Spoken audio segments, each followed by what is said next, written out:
Hello and welcome guys. तो आपका स्वागत है शिक्षा जगत यूट्यूब चैनल में। तो आज हम बात करेंगे भोज यूनिवर्सिटी का जो बीएड प्री एग्जाम था, जिसका एक पार्ट हमने कल डिस्कस किया था। तो आज इसका पार्ट बी, जिसमें हम हिंदी भाषा के जो प्रश्न आए थे उनको सॉल्व करेंगे। तो हिंदी भाषा का सेक्शन बी में प्रश्न है। तो हिंदी का पहला प्रश्न है, रात 4 बजे के लिए उपयुक्त शब्द कौन सा है? तो रात 4 बजे होता है ब्रह्म मुहूर्त। सुबह जो जल्दी होता है, सुबह का जो समय है उसको हम बोलते हैं ब्रह्म मुहूर्त। इसके बाद प्रश्न नंबर 32, मितभाषी का अर्थ क्या है? मितभाषी का अर्थ है नब्बा तुला और कम बोलने वाला। मित मतलब कम, भाषी बोलने वाला। मितभाषी का अर्थ है नब्बा तुला और कम बोलने वाला। उपसर्ग किसे कहते हैं? उपसर्ग कहते हैं शब्द से पहले जुड़कर नए शब्द को आकार देने वाला उपसर्ग कहलाता है। प्रत्यय शब्द के पीछे जुड़ता है। इनमें से स्वर कौन सा है? तो स्वर ई है। संप्रदान क्या है? लेन देन, आदान प्रदान, इसको बोलते हैं हम संप्रदान। वाक्य में विधेय किसे कहते हैं? अब कोई भी वाक्य, इसमें दो इसके घटक होते हैं। एक होता है उद्देश्य और दूसरा होता है आपका विधेय। उद्देश्य बोलते हैं कर्ता को, उद्देश्य बोलते हैं कर्ता को, लेकिन इसमें क्या पूछा है? विधेय। विधेय बोलते हैं कर्म को। किसी वाक्य का उद्देश्य उसका कर्ता होता है, उसका विधेय उसका कर्म होता है। अगला प्रश्न, दावाग्नि का अर्थ क्या है?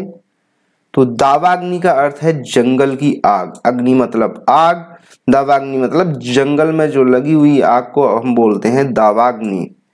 तरल का विलोम शब्द क्या है? तरल का विलोम होगा ठोस।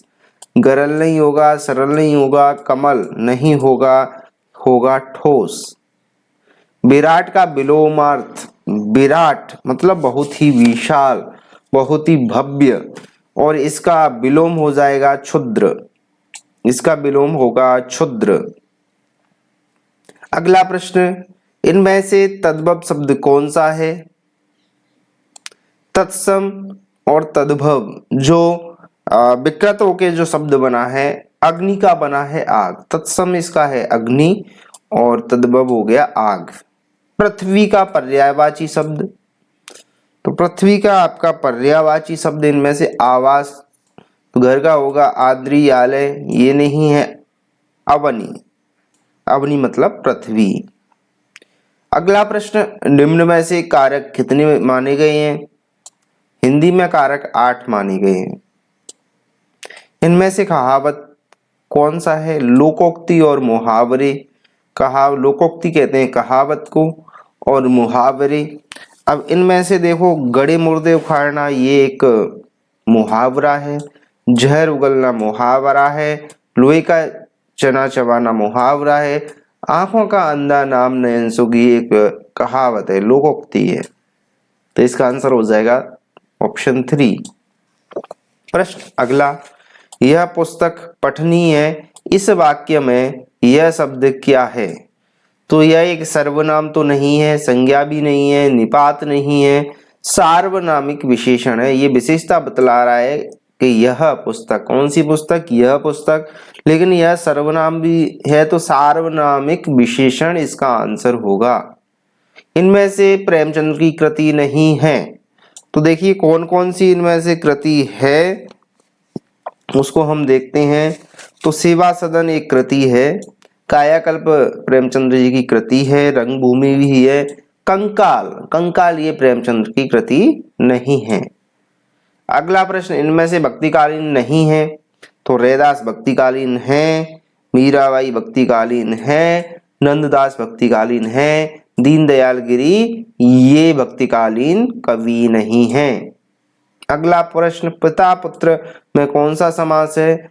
तो जब भी योजक चिन्ह आता है और इसके योजक चिन्ह का अर्थ होता है और, तो पिता और पुत्र ये आता है आपका द्वंद्व समास में। सरस्वती पत्रिका के संपादक कौन थे। जो सरस्वती पत्रिका है इसके संपादक कौन थे? तो इनके संपादक आप थे हजारी प्रसाद द्विवेदी। सरस्वती पत्रिका के संपादक हजारी प्रसाद द्विवेदी। भारतीय संविधान के अनुसार हिंदी एक राष्ट्रभाषा नहीं मानी गई है, संपर्क भाषा नहीं मानी गई है, राजभाषा है, हिंदी राजभाषा है। साकेत के रचयिता कौन है? अगला प्रश्न, तो साकेत के रचयिता है मैथिली शरण गुप्त।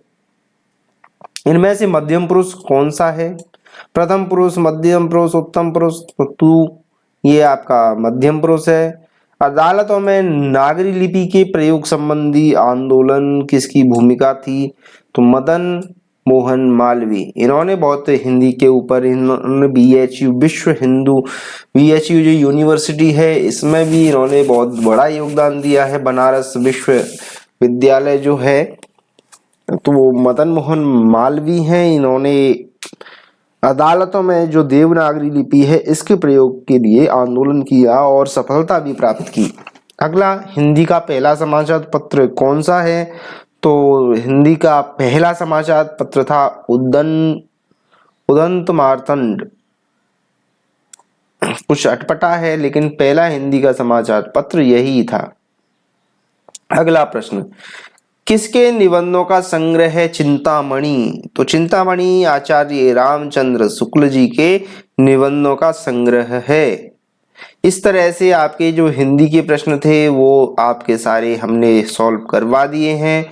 इसके बाद बारी आती है संस्कृत के प्रश्नों की। तो संस्कृत है, इसके प्रश्नों को आप एक बार देख सकते हैं और इनको हम सॉल्व करवाएंगे आगे वाले अपकमिंग वीडियोस में। तो आप बने रहिए हमारे चैनल के साथ और जितने भी आपकी B.Ed संबंधी जो समस्याएं उनको हम हल करने का पूरा प्रयास करेंगे।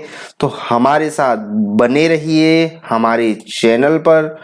और तो ये देखिए आपके इस तरह से आपके हिंदी के बाद संस्कृत के हैं, संस्कृत के बाद आपके प्रश्न आएंगे अंग्रेजी के, जो कि हम पिछले वीडियो में सॉल्व करवा चुके हैं।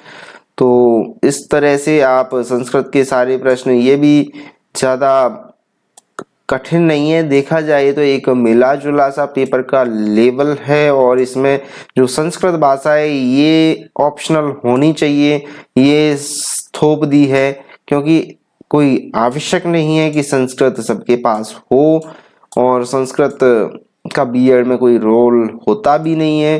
तो संस्कृत को इनको देना कोई BMOU में हालांकि संस्कृत का कोई रोल नहीं है, संस्कृत प्री B.Ed एग्जाम में पूछी नहीं जाती है, लेकिन ये भोज वाले हैं ये पूछते हैं। तो इस तरह से हमने आपको पहले भी बताया था, अंग्रेजी के जो सॉल्व करवाए थे प्रश्न वो आप देख सकते हो एक बार, और इनके सॉल्यूशन भी इस पर टिक किए हुए हैं कौन से प्रश्न में कौन सा आएगा। तो इस तरह से आप देख भी सकते हो। इसमें 100 प्रश्न आते हैं टोटल। इसमें 2 सेक्शन होते हैं। पहले सेक्शन में आपका शिक्षक अभिरुचि और मानसिक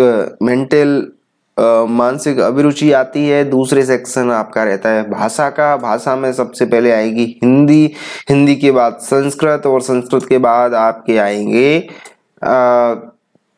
संस्कृत के बाद इंग्लिश। इस तरह से टोटल 100 प्रश्न होते हैं और 100 प्रश्नों में आपके प्रत्येक प्रश्न 3 अंक का होता है। अगर आपका प्रश्न सही नहीं है तो ऋणात्मक अंकन होगा 1 अंक का।